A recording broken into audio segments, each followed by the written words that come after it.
эфире абхазского телевидения программа «Аман». Сегодня испытание на прочность пройдет военнослужащий, я бы сказала, крепкий орешек. И будет ли он по зубам нашим журналистам, узнаем чуть позже. А сейчас прочтем его досье.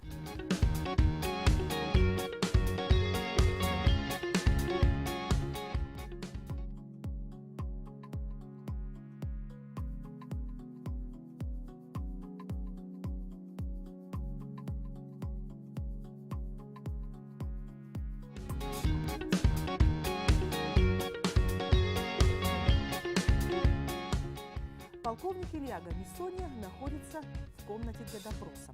Включаем детектор лжи.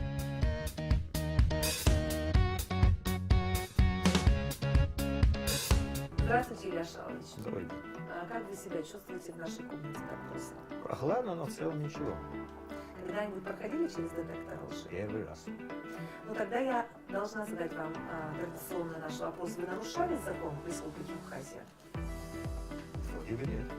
А вы готовы говорить правду и только правду? Постараюсь. Ну, тогда мы начинаем. Пока я не включила детектор лжи, я ознакомлю вас с правилами нашей программы. Я задаю вам 10 вопросов. Вы отвечаете коротко, да или нет. Детектор фиксирует ответ, и насколько вы были искренни, видят и наши телезрители. В конце детектор, подсчитав ваши ответы, выдаст нам результат. Дальше в большой студии вас ждет молодежь. Леонид уже имеет свои вопросы, и вы должны будете отвечать на их вопросы. Готовы? Принято. Если вы готовы, то мы начинаем.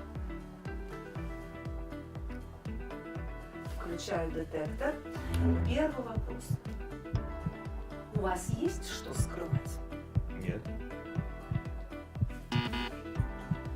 Вы когда-нибудь брали взятку? Нет. Не давай. Вы когда-нибудь помогали тому, кто хочет откреститься от службы в армии? Нет. Вы разглашали тайны Министерства обороны? Нет. За 1 миллион вы могли бы продать личные дела офицера? Слишком дешево. Да или нет? Никогда. Нет. Нет. Тогда поставим вопрос по-другому. За 1 миллион долларов вы могли бы продать личные дела офицера? Тем более нет. Вы хотите стать генералом? Нет. Вы любите носить оружие? Нет. А стрелять из него? Нет, сейчас нет. Вы считаете, что наша армия сможет защитить нашу страну в случае нападения? Да. Вы не жалеете о том, что в 1992 году встали на защиту Родины? Нет. Я вам задала все свои вопросы. Детектор нам выдал ответы. Вы можете пройти в нашу студию «Аман». Вы были с нами искренне. Так считает наш детектор. Спасибо. Тогда мы отвязываем вас Спасибо. от детектора лжи. Вздохнул с облегчением. Спасибо. Пожалуйста, в нашу большую студию.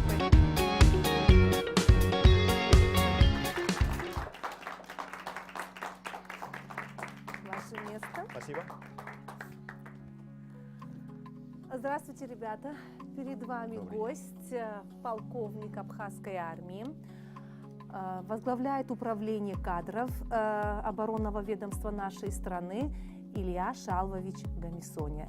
Илья Шалвович служил в советской армии и не 1 год. Вы можете узнать подробности чуть позже.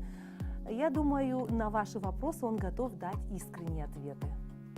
Так точно. Тем более в канун 23 февраля, я думаю, у вас есть что спросить. Тогда начинаем. Кто первый? Давайте начнем с журналистов. Пусть журналисты задают первые вопросы, потому чтобы не смущать курсантов. Вы же на них не обидитесь, если они вам зададут острый вопрос. Ни в коем случае. Мы коллеги, так что вопросы должны быть откровенны. Пожалуйста. Топагу Оксана, медиаклуб «Пснехя». Как вы относитесь к тому, что родители очень часто пытаются открестить своих сыновей от армии? Они часто ищут способы, связи для того, чтобы их сын не пошел служить в армию. Знаете, скажу прямо, отношусь отрицательно. Почему? В нашей маленькой стране, где от каждого зависит будущее нашей страны, ее безопасность и так далее, если кто-то начинает просто-напросто уходить от этих вопросов, прятаться от них, наверное, мы такой роскоши не имеем. Вот, и поэтому родители, к сожалению, таких родителей много, вы правильно сказали. К великому сожалению, значит, сегодня слишком много есть возможностей уйти от службы в армии. И в результате этого у нас очень часто бывают проблемы с призывом.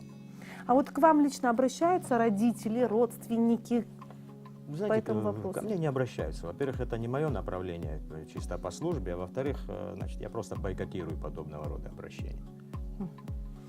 Следующий вопрос. Хамидан Гумба, как вы относитесь к людям, которые не воевали во время Отечественной войны народа Абхазии? Ну, вы знаете, по разной причине люди могли не оказаться здесь, не участвовать в войне, и потом участие в войне – это не обязательно участие с оружием. Был тыл, были вопросы, которые обеспечивали военные действия, были просто люди, которые, в общем-то, не имели возможности воевать по состоянию здоровья. Это вопрос непростой, но в целом для меня более близка та категория людей, с кем мы прошли эту войну. Те, которые принимали участие, трудились. Эта категория людей мне намного ближе, и отношение совершенно другое, конечно. Немного расскажите о Ткварчале во время войны. Насколько я понимаю, вы находились именно в Благодатном Ткварчале. Так точно. Во время войны я находился в Ткварчале. Мы создавали систему обороны города на первых порах. Потом это превратилось в Ткварчельский батальон. Впоследствии это стал Ткварчельский полк. Практически с первых дней я находился в Ткварчале. Хотя на момент начала войны я находился в России. Где-то числа 16-го практически пешком пришел в Ткварчал. И мне удалось пройти через все вот эти кордоны и так далее. Во время войны, значит, я исполнял обязанности начальника штаба обороны города, начальника штаба Ткварчельского батальона и так потом начальника штаба полка. Так случилось, что вот эти функции, они, в общем-то, были на мне, и процесс создания полка, все это проходило через меня. Сложное было время. Во-первых, и сама природа была очень жестока в тот период. Это огромный снежный покров, это морозы, это холод. И в условиях, когда в городе скопилось население, превышающее его довоенный уровень почти вдвое, когда не было продуктов питания, вот сама обстановка в городе была тяжелой. И в то же время надо было обеспечивать обороноспособность, порядок на фронте. А протяженность линии обороны нашего полка составляла порядка 40 километров. Это начиная, вот, если кто знает расположение наших сел, от села Меркула до села Река Бедия и Нагорные перевалы. Во время зимы, конечно, горные перевалы были перекрыты, но в целом нам приходилось контролировать. Это была зона нашей ответственности, порядка 40-50 километров. Вот, и на все это нужны были силы, нужны были люди. Вот, в Ткварчельском полку на тот период мы, по нашим подсчетам, было около 1500 человек. При всем том, оружие имели 1/10 часть. Оружия практически не было. Вот в таких условиях мы обороняли наш город и обороняли вот ту часть линии, которую доверило нам командование фронтом. Вот вы говорите, не было оружия, состояние было очень тяжелое, город был в блокаде. А как сумели тогда продержаться и выиграть? Вообще, в чем суть этого успеха? Вы знаете, не хочется говорить громких слов, но, наверное, само время сделало так, что патриотический подъем у людей был чрезвычайно высокий. Я не видел ни одного равнодушного человека. Все стремились нести свой какой-то определенный вклад вот, в оборону города, в состояние вооруженных сил на тот период. Желающих идти на позиции было очень много. Просто мы действительно не могли дать оружие. Оружие доставалось с большим трудом. Это были или трофейное оружие, или изредка там с большой земли мы получали какое-то количество вооружения. Это просто считанные единицы. Вот. И во всех этих условиях, конечно, это людской фактор, человеческий фактор прежде всего. Когда вы сегодня в мирное время сталкиваетесь с теми людьми, которые как-то сумели или постарались избежать фронта, каково это ощущение? Наверняка вы были молодым человеком в то время, да, 25 лет назад. и ваше поколение, получается, и здоровье, и свою молодость, можно сказать, оставили этой войне? Вы знаете, я не испытываю симпатии к таким людям. Понятно. Следующий вопрос. Меня зовут Наур, фамилия Гумба. Мой вопрос такой, раз уж мы заговорили о войне, то часто слышу и на улице, и в интернете вижу, как люди пишут и говорят: во время войны хоть и не было возможности, но мы одержали победу, выиграли, а в мирное время мы проигрываем. Как вы понимаете эту фразу? Может, расшифруете по-своему? Ну, знаете, как я не сказал бы столь категорично о таком резком контрасте, как мы говорим. Знаете, война – это один период.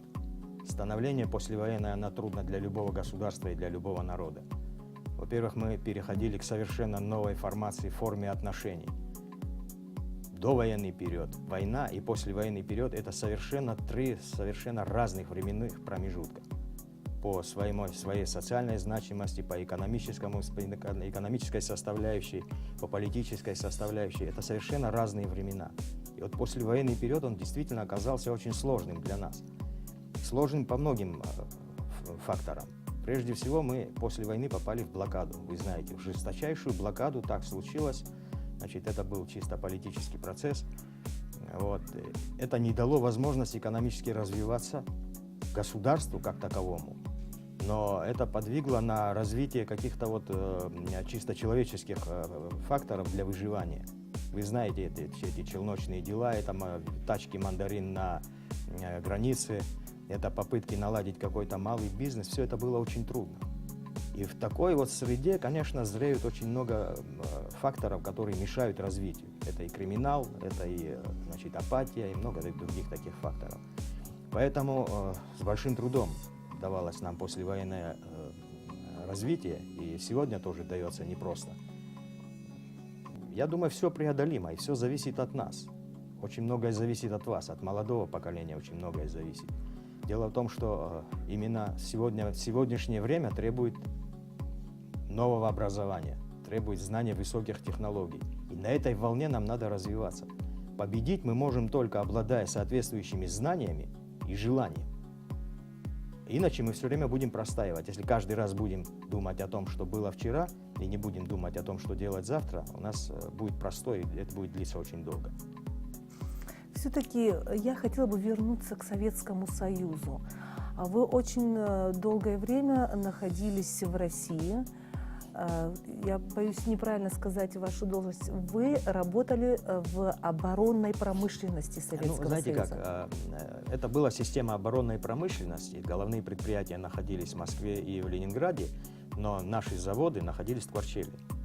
Фактически наши производственные площади были в Творчале. Это завод «Заря» и завод «Аргонавт».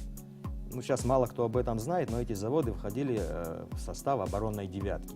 Оборонная девятка – это министерство, работающее на оборонный комплекс. Они выпускали самые различные, значит, изделия. Вот в частности, завод «Заря» – это завод был по обеспечению средств связи. Относился к промышленности средств связи. Выпускали самые безобидные вещи. Там, телефонные платы, шаговые искатели для старых телефонных станций. Это вроде бы самые безобидные вещи. Но в случае войны, допустим, да, оборонный комплекс включался, советский оборонный комплекс, и вполне могли выпускать любые изделия военного назначения. Завод «Аргонавт», он практически работал напрямую на военный комплекс, то есть работал на военных. Там выпускались так называемые низкочастотные дроссели. Это маленький приборчик для, значит, установки на подводных лодках, на ракетах, на самолетах для улучшения систем наведения бортового оружия. Сейчас могу рассекретить эту тему. Тогда мы на эту тему не говорили. Вот на заводе сидел военный представитель, офицер, командированный из Тбилиси, потому что центр находился там. И он принимал эти изделия. Изделия принимали по очень жесткой форме, там малейшее отклонение от технологий, браковалась вся партия. То есть была очень сложная работа, и которая находилась под постоянным пристальным вниманием партийных органов. Партийные органы на тот период, вы знаете, это было, значит, очень жесткий контроль. Вот такие два завода были в Творчале. В общей сложности работало там, наверное, около 3000 человек на обеих заводах. Мне довелось поработать не на одном заводе в качестве начальника производства. На другом заводе определенный период я был директором завода. Вот эта вот оборонная система, значит, она работала. Находился я в Тверчеле, но большую часть времени проводил в командировках в Ленинграде, в Москве, в некоторых других городах, в частности, в Североморске у нас были филиалы и так далее. А служили вы где? А служил я в срочную службу в Советской армии на Дальнем Востоке, ну, не так далеко от Сухума, да? Это город Уссурийск, советско-китайская граница. Вот этот вопрос, да, задавайте, то я, Ну, по по-моему, поводу вошла вашей в службы, роль. Вы когда-нибудь уходили в самоволку?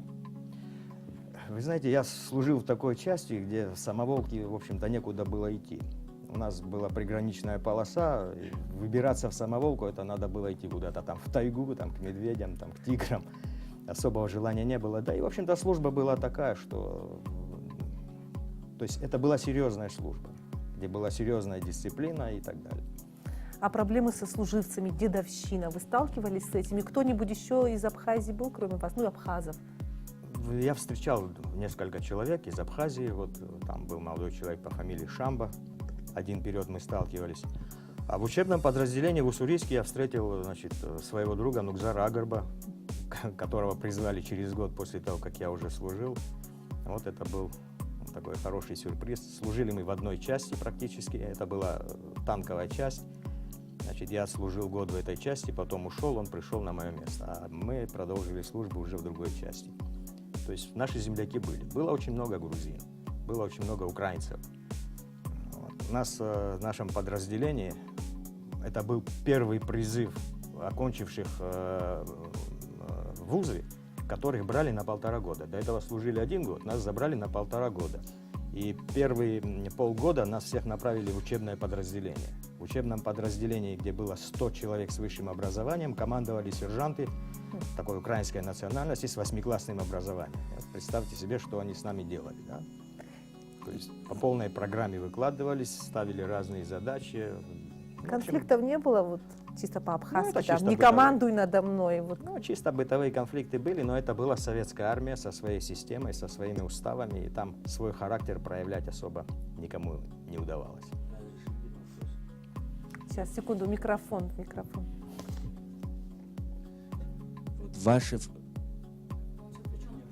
Вот ваши в ходе юношеской службы, какую должность вы занимали? В военное время, в смысле, в советской армии? В советской армии, да. Ну, по окончанию учебного подразделения я был командиром танка и в ходе службы был заместителем командира взвода. А должность? Ну, звание. простите. Звание старший сержант. Мгм. Еще вопросы, ребята? Чопотингиз Дамазович, курсант Сухумского высшего общевойскового командного училища. Илья Шалфович, у меня к вам такой вопрос. По вашему мнению, чем отличается советская армия от тогдашней, от нынешней армии, От нынешней российской или абхазской? российской?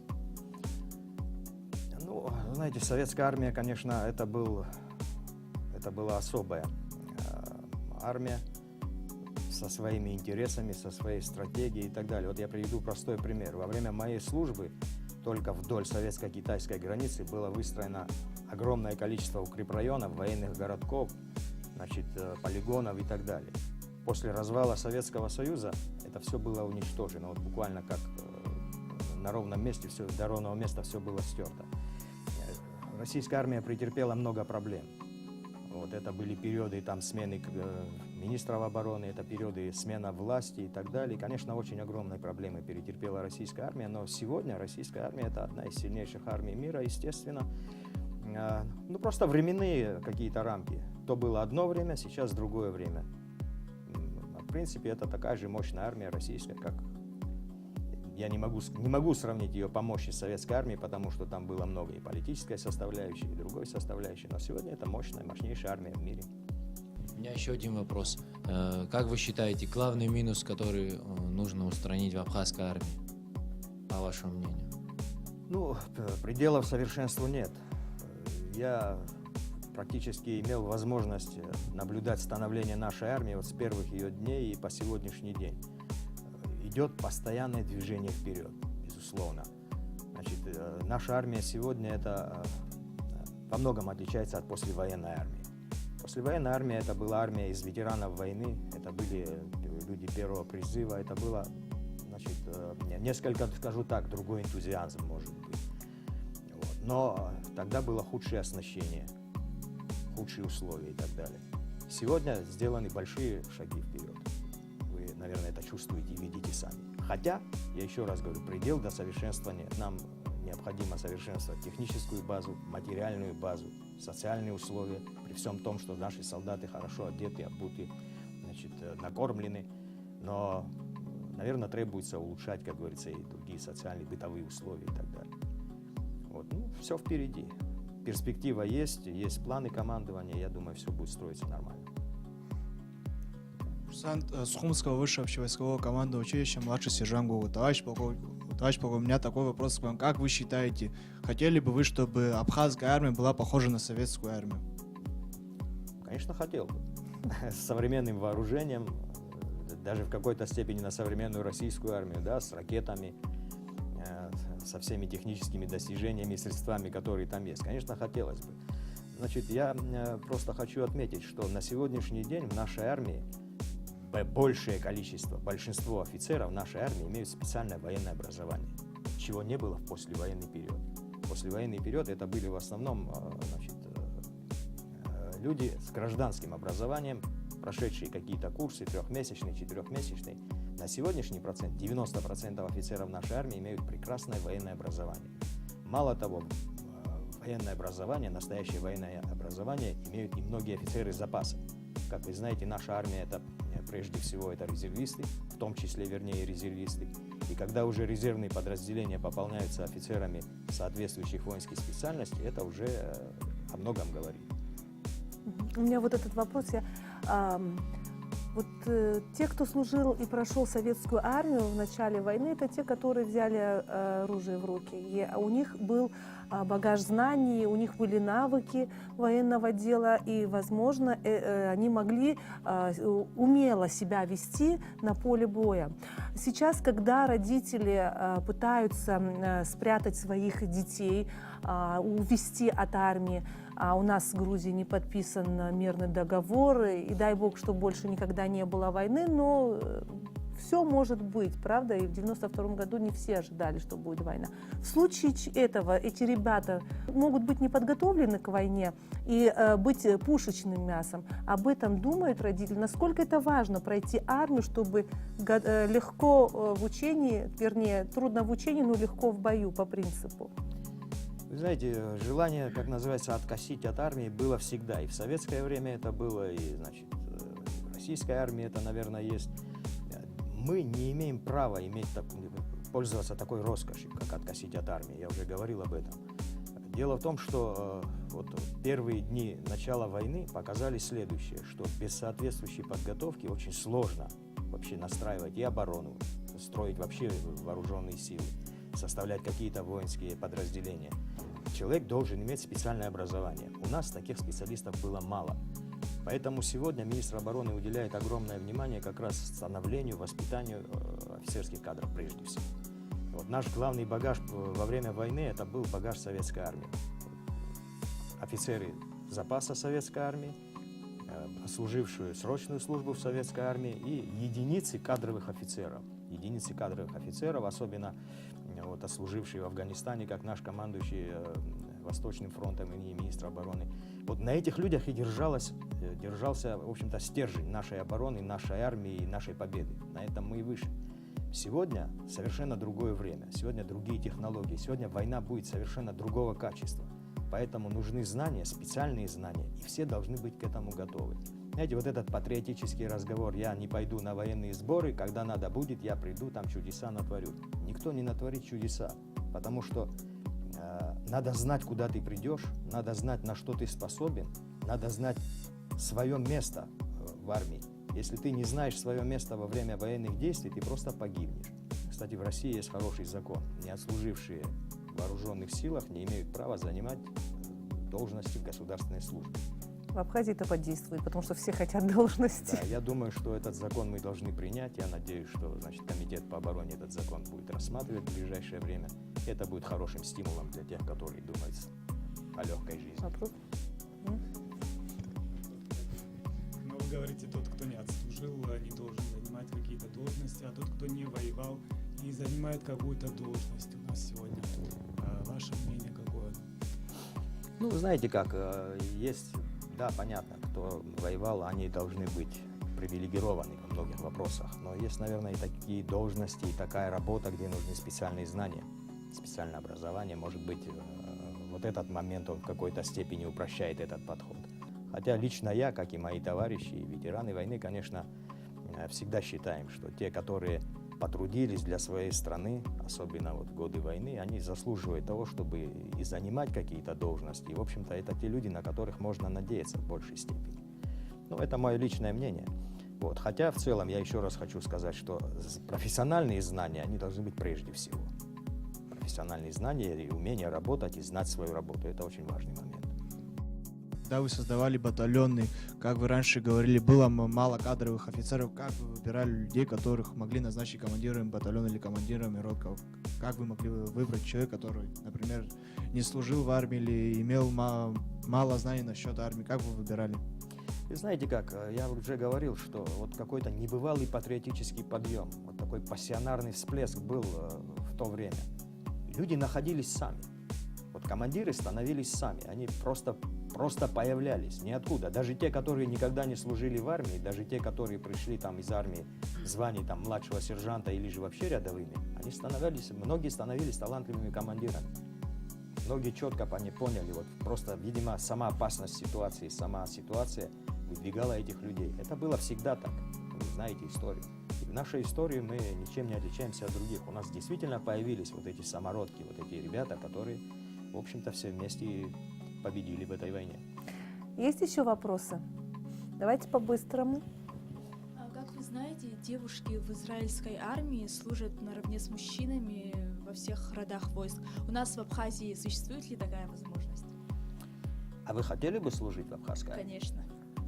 Это хороший вопрос. Я думаю, надо его ставить перед законодателями. Наши девушки ничем не хуже, чем израильская армия. То есть есть шанс. Это здорово. Вы знаете, это очень хороший вопрос. Может, И, в этим принципе, самым восполнить ряды тех, кто, например, да, и не кое-кому хочет. стало бы стыдно, может быть. Я все-таки хотел бы вернуться в ваше детство. Вот сейчас я вижу, я могу ошибаться, но я думаю, не ошибаюсь. У вас такой стальной характер. А в детстве каким вы были? Это всегда было так? Или по ходу вашей жизни вы становились все сильнее, мудрее и так далее? Или вы сразу решили, вот я займусь армией и до конца пойду? Нет, в детстве я был тихоней. Такой, знаете, средний ученик, такой спокойный. В меру хулиганил, в меру, значит, баловался, все в меру. Вот. А военное, оно пришло как-то со временем. Оно пришло со временем. Это связано, во-первых, я закончил гражданский вуз, но служба в армии, конечно, наложила свой отпечаток. А потом вот моя работа была все время связана с оборонной промышленностью, я уже говорил. А это связь с военно-промышленным комплексом, общение с военными, выполнение каких-то специальных задач и так далее. Это все нас подтягивало. Вот, и, вот так мы и становились. Конечно, Вы в учились итоге. хорошо в школе? В среднем учился. Ну, в принципе, вот так. Просто что почему-то называется бытует хорошист, мнение, да? что если это военный, то ему не обязательно иметь интеллект или там какое-то образование. Почему так считают? Вот мы вас слушаем с удовольствием, и вы можете достаточно хорошо и красиво говорить. Вы знаете, Аня, военный, сегодняшний военный, это человек высокого профессионализма и интеллекта. Такой он должен быть. Потому что вот сама техника, само вооружение, вот сама обстановка вокруг, она не располагает к тому, чтобы человек с низким интеллектом мог бы работать, руководить, эксплуатировать серьезную технику и так далее. Поэтому я считаю, что современный офицер – это человек высокого интеллектуального, профессионального уровня. Вот такой он должен быть. Кстати, вот должен подчеркнуть, вот просто мне хочется сказать, что в наших вооруженных силах, и в генеральном штабе, и непосредственно в войсках очень много таких офицеров, чем просто хочется гордиться. Да, вы это должны знать, потому что вы в управлении кадрами, и вы знаете личное дело каждого офицера и какое образование у них. Вот, как-то так, да. Вопросы, если есть, потом мы завершаем передачу. Скажите, ваши дети имеют военную профессию? Мои оба сына служили Один закончил военную кафедру, отслужил в армии, сейчас он офицер запаса, значит, командир резервного батальона.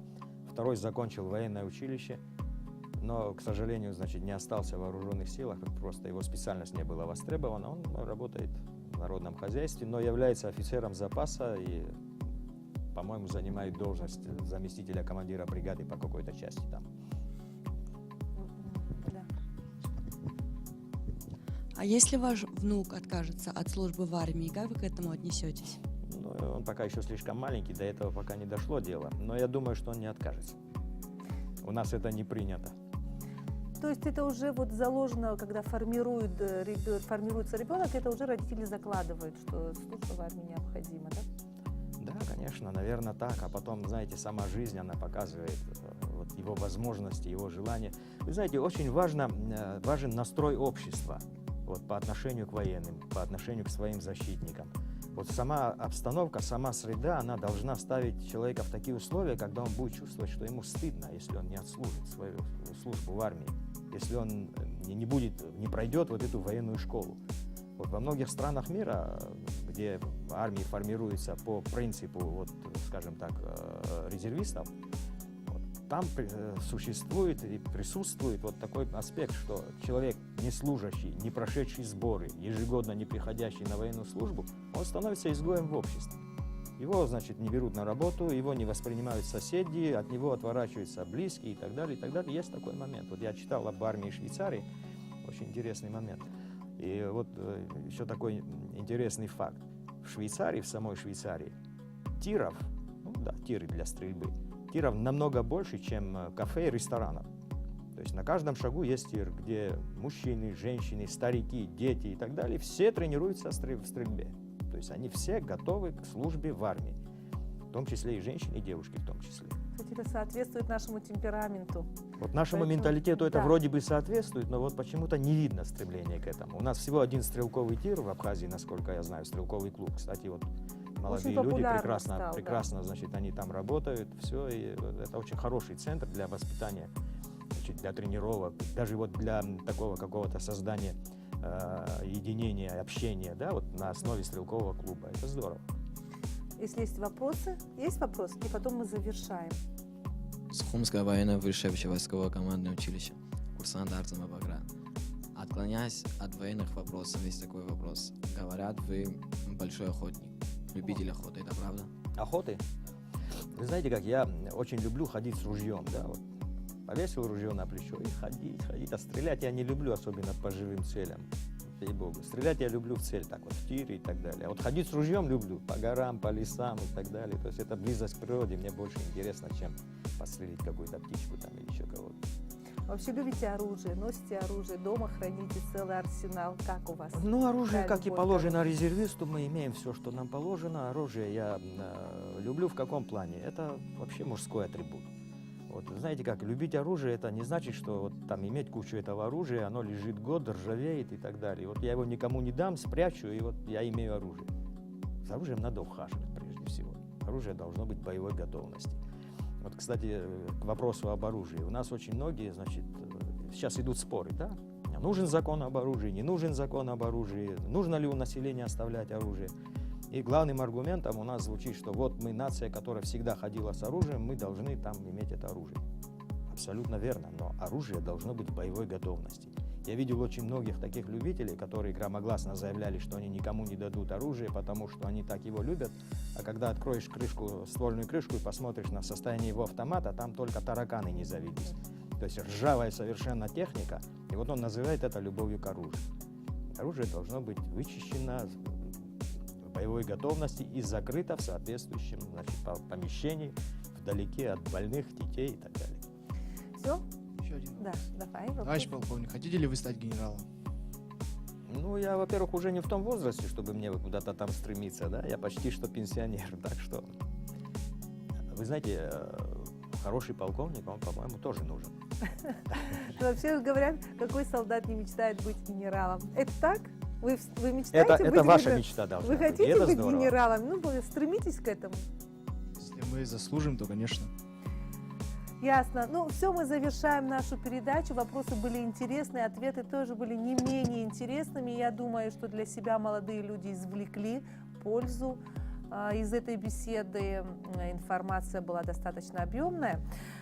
Илья Шалвович, спасибо, что вы пришли к нам на передачу, несмотря на то, что мы за несколько часов его предупредили о съемках. Обычно люди просят, особенно силовые ведомства, любят за несколько дней, заранее, вопросы и так далее.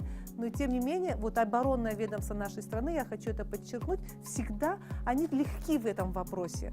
Сразу там дать интервью в течение часа и вовремя они придут и вообще хорошо сотрудничают с Абхазским телевидением. Спасибо вам большое. Спасибо. Вы нас подождете несколько минут Вы меня в на другой детектор лжи комнате? отправляете, да? Да, вы нас Спасибо. подождете, а мы пообщаемся.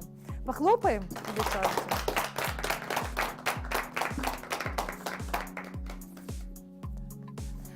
Подумайте, что сказать, ваше мнение о беседе, что вы вот для себя, Наур, какой-то надо подвести какой-то итог, свое мнение можете сказать о тем вообще о службе в армии и вообще о сегодняшней беседе и о том, как в советское время советская армия отличается от нашей сегодняшней. Ваше мнение о сегодняшней беседе. Ксюша, давай ты начнем. Вот, Оксана, ты активно задавала вопросы. Получила ли ты ответы, довольна ли ими? Всеми ответами я, в принципе, довольна. Беседа была очень интересной, познавательной. Надеюсь, те ребята, которые хотят откосить от армии, посмотрят нашу передачу и придумают. Спасибо Илье Вамисоне за такую передачу теплую. Я хочу, чтобы Наур тоже сказал что-нибудь о советской армии. Вот что-то это новое, что-то узнала о советской армии и вообще о человеке Илье Я Вамисоне. ничего нового не узнал. И, в принципе, человека мы до конца особо не смогли узнать. Очень много было вопросов о войне и так далее. Но все еще впереди. Теперь мы знаем этого человека. И я думаю, узнаем. А так, приятная беседа. Я доволен. На вопросы получил ответ. Понятно. Что-то скажете, ребята, курсанты? Есть у вас что сказать? Нет? Хорошо. Спасибо еще раз я вас благодарю за вопросы. Благодарю за участие в нашей программе. Я надеюсь увидеть вас в следующую субботу. Удачи и до свидания.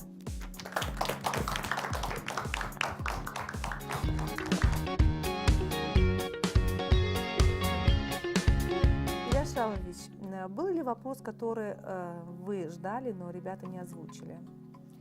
Вы знаете, я, в общем-то, не готовился к сегодняшней передаче, поэтому я ожидал любой вопрос. И никакого специального вопроса я не ожидал. Был готов отвечать на любые вопросы искренне. А какой вы запомнили? Знаете, очень интересные вопросы, связанные вот со службой в армии. Видно, вот молодежь волнует эта тема. Вот вопрос, связанный с тем, что кто-то сочкует, кто-то хочет уйти в сторону, а кто же будет родину защищать? Вот я вижу, этот вопрос волнует молодежь, и это хорошо. И по традиции нашей передачи все гости, которые бывают в студии АМАН, оставляют свою роспись, автограф на этой стене. И я попрошу вас продолжить нашу традицию. С удовольствием.